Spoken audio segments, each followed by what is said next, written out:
preguntaron mi nombre y también mi procedencia. Yo le dije soy de Juarez, ahí no piden licencia. From 2004 to 2005, an El Paso resident named Gualberto Marquez, aka Bird, sold approximately 300 to 500 kilograms of cocaine every single month, with the help of a drug cartel and connections south of the US-Mexico border. But it was still quite a surprise to him when a man named Jeff Andes, who was Bird's boss in the cocaine business, showed up to Bird's house with duffel bags containing more than 200 pounds worth of US currency, then simply left. It took Bird 2 whole days of doing nothing else but counting the cash, which came out to $11.8 million. Bird had just found himself in a position that only a small percentage of human beings ever experience. He loaded the money into flat tires of courier vehicles and sent it down south to the notoriously violent border of Juarez, Chihuahua. If there was any temptation to take the money and run, it was surely tapered by this. Bird and his cohorts in the cocaine business were part of something known as the Barrio Azteca, a gang in Texas that has become synonymous with brutality and death. In the gang world, the Barrio Azteca is something akin to a private army. It is well funded. It has the backing of the Vicente Carrillo Fuentes drug trafficking organization, also known as the Juarez Cartel. And its members had figured out how to take advantage of both the Mexican and United States legal systems to commit murders, kidnappings, and torture with near impunity. Until one particular violent crime in March 2010 changed everything. To give you a glimpse into this bloody tale of 2 cities, we've pored over thousands of court records, obtained actual photos of the crimes and peoples involved, and tracked down first-hand accounts from numerous sources on all sides of the law, including one leader of an infamous hit squad who admitted responsibility for nearly 1,000 murders. This is the story of how a handful of men incarcerated in the Texas prison system formed a small, ragtag group that evolved into an empire of narco-traffickers and trained hitmen that has caught the attention of those in the highest levels of American government. This is the Barrio Azteca. Our story begins in 1986 in the Texas Department of Criminal Justice, when a group of West Texas prisoners who were mostly from the El Paso area banded together to form what would become the Barrio Azteca. Like almost every other prison gang, the Barrio Azteca was formed from a need for self-protection, as groups like the Texas Syndicate and the Texas Mexican Mafia were dominating the state prison system and taking advantage of prisoners who didn't have the backing of a well-established gang. As the Barrio Azteca developed, it became known by other names, such as Del West, the Familia Azteca, the Arrow Empire, or Los Indios. During its formation period, its founders drafted a document entitled The Sacred Rules of the Barrio Azteca. They require members of small neighborhood gangs in El Paso to leave their old beefs at the door and unite under this new, singular organization. The original Sacred Rules outlined a ranking system that goes from prospects, known as esquinas, all the way up to a 5-captain commission that leads the gang, including a capo mayor, who was given more power than the other 4 capos. The Sacred Rules specifically outlaw cowardice, encourage members to speak up and voice their opinion, and include this dire warning: once you become a brother and in case of war, you will have to go against your own blood. Think carefully before making the final decision. This rule was no joke. During the events that we'll cover, there were indeed incidents where a member ended up attempting to kill their own flesh and blood. Despite the obvious risk of keeping written records of criminal activity, the Barrio Azteca lives and breathes on the written word. This is true not just of communications from its incarcerated leaders, but also the drug trade, as well as its membership. Since its foundation, the Barrio Azteca has grown to an estimated 3,000 members. mostly based in the neighboring cities of El Paso and Juarez, so its leaders rely heavily on the written word to keep tabs on its membership. New members are brought in by padriones, or godfathers or sponsors, translated roughly, who vouch for their suitability and are often held responsible for their mistakes. Once someone is granted membership, they become a soldier, with the potential of making sergeant, lieutenant, or maybe even captain if they prove their worth. For much of its history, the gang's brain trust existed in a place called the Caulfield Unit, a high-security Texas prison that housed not just high-ranking Barrio Azteca members, but leaders of other prison gangs as well. Within the confines of the prison, Barrio Azteca captains and lieutenants keep lengthy lists of members, as well as another document known as the Muleta List, which documents ex-members who've been given a green light to be assaulted or killed. And when the Barrio Azteca decided to form a peace treaty with both the Texas Syndicate and the Mexican Army, the truce was negotiated and ratified between gang leaders in Caulfield. Outside prison walls, at least one member is typically given the role of keeping the bank for the gang, a risky position that can result in a death penalty for those who get greedy, make mistakes, or fail to pay other members what they're owed. One high-ranking member, David Meraz, aka Chicho, was even killed for spending gang funds on his own heroin addiction rather than the captain's commissary accounts. An act of embezzlement that was discovered thanks to the Barrio Azteca's thorough bookkeeping. The gang makes no bones about partaking in a wide range of criminal activity, but its two biggest revenue sources come from drug sales and extortion. When members of the Barrio Azteca talk about opening a store, or tienda, what they really mean is that they've leaned on a local drug dealer to make him or her pay a regular fixed rate in exchange for protection. Much of these proceeds end up on the commissary accounts for imprisoned captains, especially a man named Benjamin T. Top Alvarez, who served as capo mayor for the time period we're discussing here, alongside fellow capos Manuel Cardoza, aka Tolón, Carlos Perea, aka Shotgun, Ramon Renteria, aka Spooky, and Eduardo Ravello, aka Tablas, who stayed out of jail and headed up the Barrio Azteca's operations in Juarez, and who was for years a top 10 most wanted fugitive by the FBI until his capture in 2018. As the gang grew, it branched out from the El Paso and Juarez into the East New Mexico area, giving the gang a huge amount of control over border cities in all three regions. Then, in the 2000s, the Barrio Azteca made an alliance that not only astronomically increased its wealth and power, but also put the gang at odds with one of the most powerful drug cartels on planet Earth. The El Paso-Juarez border crossing is not just one of the busiest in the world, it's also one of the most lucrative in the drug trade. Separated only by the Rio Grande River, the two cities are defined by their relationships with one another, and their stark contrasts. While on paper, El Paso is a relatively crime-free area, the city of Ciudad Juarez has historically been one of the most violent places on Earth, with a murder rate in the thousands during the relevant time period covered here.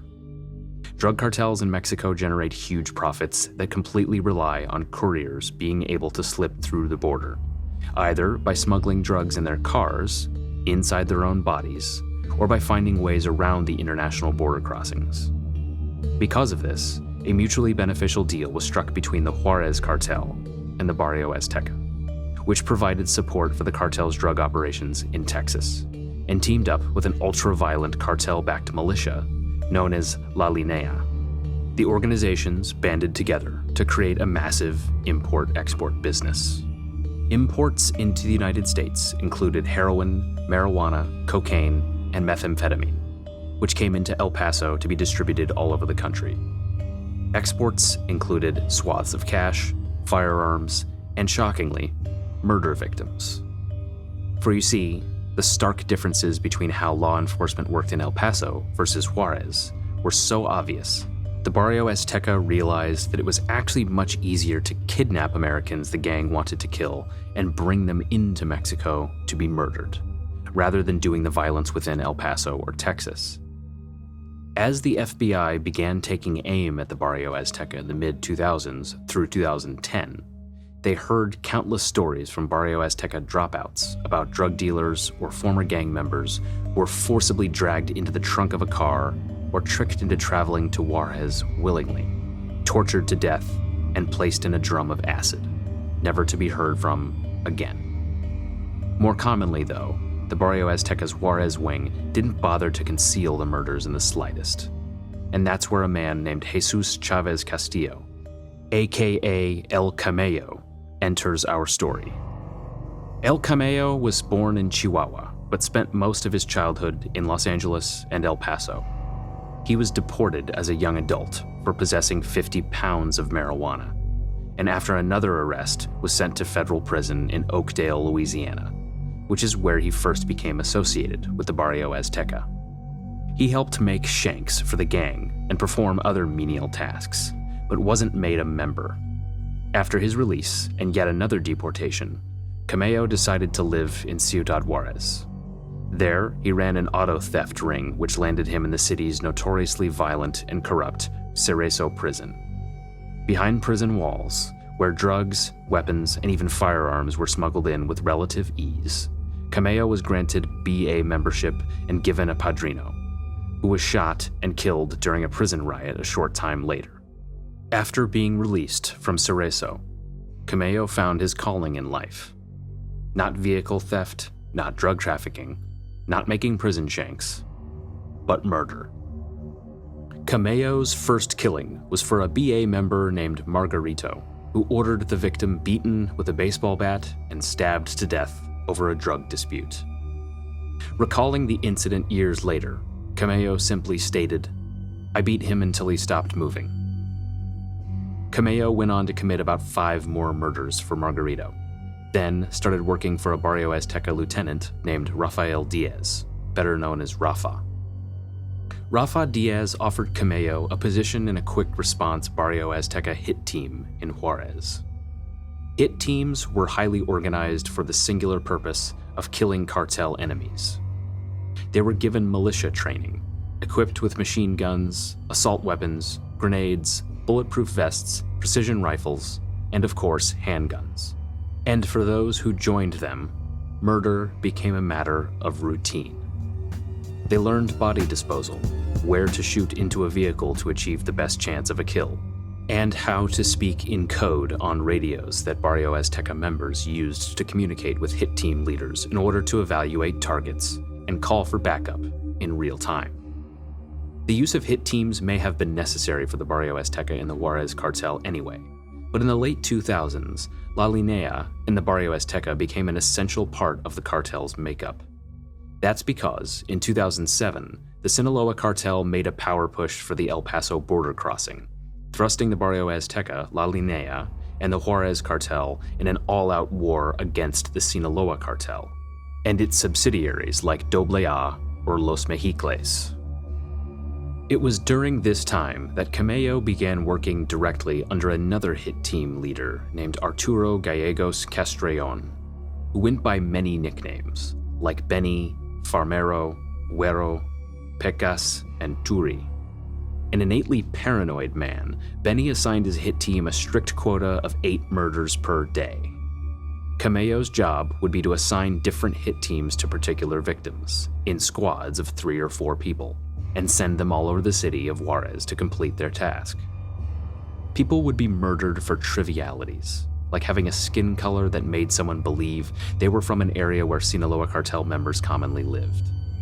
People would be kidnapped and tortured until they admitted what the Juarez Cartel wanted them to say, then killed and left for authorities to find them. One man was simply killed because his father, a man named Grena, had turned his back on the Juarez Cartel in favor of Sinaloa. Camello was told to make an example out of Grena's son, so they disarmed him and beheaded him with a machete, then left his body in a sewage canal as an ultimate sign of disrespect.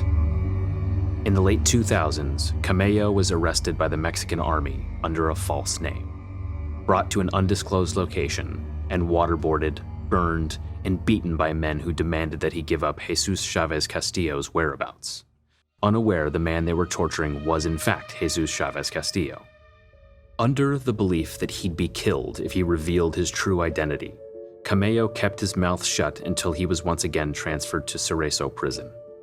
He would later claim that he obtained a phone inside the prison and used it to tip off Rafa Diaz about the whereabouts of the prison's warden, who was assassinated as he left the facility's grounds that day. Once he was released, Camello rejoined the Barrio Azteca hit team and continued his day-to-day life of murder. Years later, on a federal courtroom witness stand, Camello would casually recall his career as a professional murderer and how he tried to keep track of the number of victims for about 7 months. A jury heard this exchange between him and the Assistant U.S. Attorney Jay Bauer. "What number did you get to?" "I think we stopped when we got to 800. "Did you keep counting after that?" "No. That's where we stopped counting. We just kept killing people." Camello's life may have continued on this way for decades. But in March 2010, a white Honda Pilot with Texas license plates changed everything.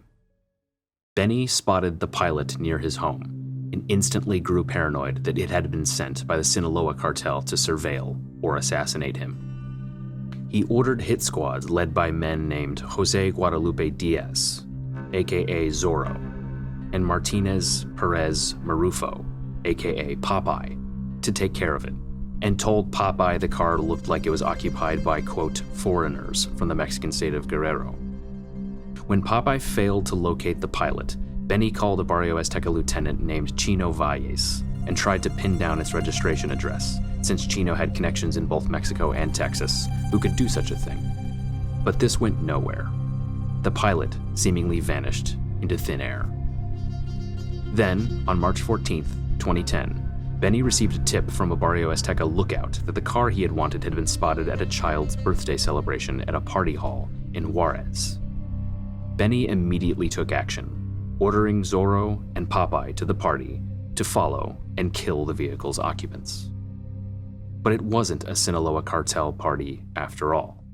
Attendees included employees of the United States consulate in Juarez, including a married couple named Leslie Enriquez, who was 16 weeks pregnant with her second child, her husband, Arthur Redelfs, and their young daughter, as well as another consulate employee named Hilda Antillon, her husband Jorge Salcido, and their 3 children.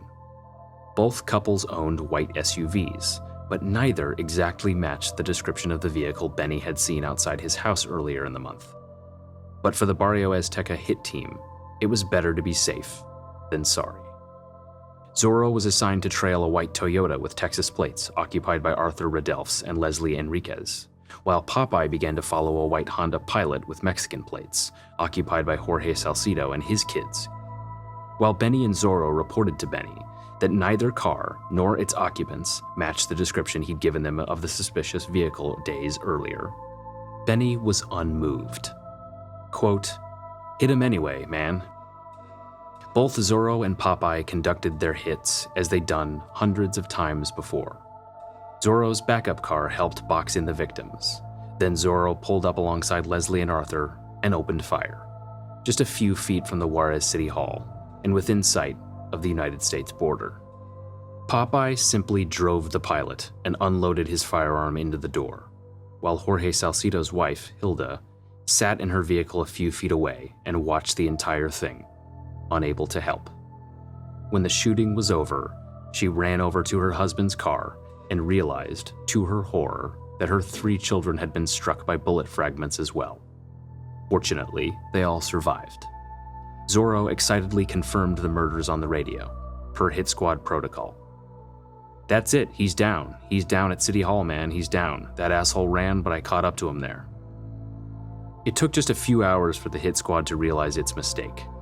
That quickly, they'd given the US government a reason to get involved in the bloody streets of Juarez and attempt to put a dent in the Barrio Azteca at home and abroad. It just so happened that the FBI already had 2 open investigations into the Barrio Azteca's operations in Texas and New Mexico when the consulate murders occurred. Now, those 2 probes were consolidated into the Juarez case, and FBI agents were brought into Mexico to assist. One major break in the case came when they were able to flip a technician who'd been hired by the Juarez cartel to encrypt the hit squad's radio transmissions, and who was able to help them obtain recordings of the back and forth between Benny, Zorro, and Popeye as they stalked and murdered the 3 consulate victims. With the killers identified, the Mexican military tracked down and arrested Camello, and this time they identified him accurately. After Camello's arrest, the cartel and Barrio Azteca responded in typical fashion by murdering his wife and stepdaughter and sending 2 men dressed in suits and posing as insurance agents to talk their way into Camello's parents' home and to kidnap them at gunpoint. The parents were taken to a secret location and chained to a sofa, given nothing but a bucket to use as a toilet, and held for days until they were rescued in a raid by the Mexican federal government. After that ordeal, Camello vowed revenge, and with pending extradition to the United States, he opted to use the only real card left in his deck. He would cooperate with the FBI and take the witness stand whenever they needed him. Even if it is the last thing I do, I'm going to fuck all of them and also everything they did with you guys. I'm going to get all of them. Not one of them is going to get saved. At this point, the FBI had already led a massive prosecution of the Barrio Azteca in 2008, which was featured in the popular TV show Gangland. The prosecution resulted in Azteca captains T-Top, Tolón, and Shotgun receiving federal prison terms that required T-Top and Shotgun to be sent to the strict confines of ADX Florence in Colorado. This new prosecution, brought by a superseding indictment in March 2011, would target the 2 remaining captains on the outside, Spooky and Tablas, as well as 31 other members, from lieutenants to Zorro, Benny, and Popeye, to wives and girlfriends of members who served as low-level drug couriers, note passers, and money launderers for the gangs. It was one of the biggest, most sprawling prosecutions in United States history, and because of the number of defendants who remain at large in Mexico or who are backlogged in the extradition process, it is still going on to this day. Benny's 2015 trial created a huge national splash when Camello took the stand as the Juarez cartel version of Sammy the Bull. While Camello claimed to be a changed man who was trying to do something positive with his life, prosecutors didn't take too much care in trying to pretty up his image. They leaned into his admitted sins as something that actually improved his credibility as a witness, who understood the functions of the Barrio Azteca, and they didn't make much effort to downplay his desire for revenge against his former gang either. 7 years after Benny was convicted in the consulate murders, Zorro and Popeye were brought in before a federal judge in West Texas, and once again, Camello became this trial's star witness. Over 3 days on the witness stand, he listened to radio recordings of them and identified both shooters by the vocal tones, while also implicating the gang in car bombings, assassinations, and a wide range of violent and non-violent criminal offenses. Like Benny, both Zorro and Popeye were convicted and received multiple sentences of life in federal prison without the possibility of parole. Tablas was arrested in 2018, but court records indicate that he has not yet crossed the border into the United States. Spooky, the 5th captain to be indicted, died by suicide inside a federal detention facility just 1 week into his trial, after watching numerous former Barrio Azteca members and friends testify against him. Another Barrio Azteca high-ranking member, Hector Silent Galindo, was later promoted to captain and received a life sentence before this promotion could take effect. As for Camello, his fate is a bit harder to pin down. The Bureau of Prisons registry shows numerous people named Jesus Chavez, Jesus Castillo, or Jesus Chavez Castillo, yet none of them exactly line up with Camello's age and start date of incarceration. It is possible that due to his incredibly high-profile status as a government informant, he's being protected in the prison system with a pseudonym. In 2022, when Zorro and Popeye went to trial, Camello testified that he was still behind bars, yet hoped to get out and be released on witness protection into the United States someday. With Tablas and other targets of the 2011 prosecution still either fugitives or awaiting extradition to the US, it is possible that the feds are waiting until Camello's use as a witness has run its course before they even float the possibility of filing a motion to release him from prison. So that's the story of the Barrio Azteca of the 2000s and 2010s. And while the gang's influence was impacted by this case, it remains a powerful influence in the international drug trafficking world to this day. We'll close this video with a mystery of sorts by bringing you back to the original story told by Gualberto "Bird" Marquez and the $11.8 million brought to his El Paso home by Jeff Andes. According to Bird's story, Andes dropped off the funds, went to Mexico, and planned to return a few days later to retrieve another $1.2 million from someone in Chicago. But it never came to be. Like so many others during this time, Andes seems to have vanished into thin air, never to be heard from again.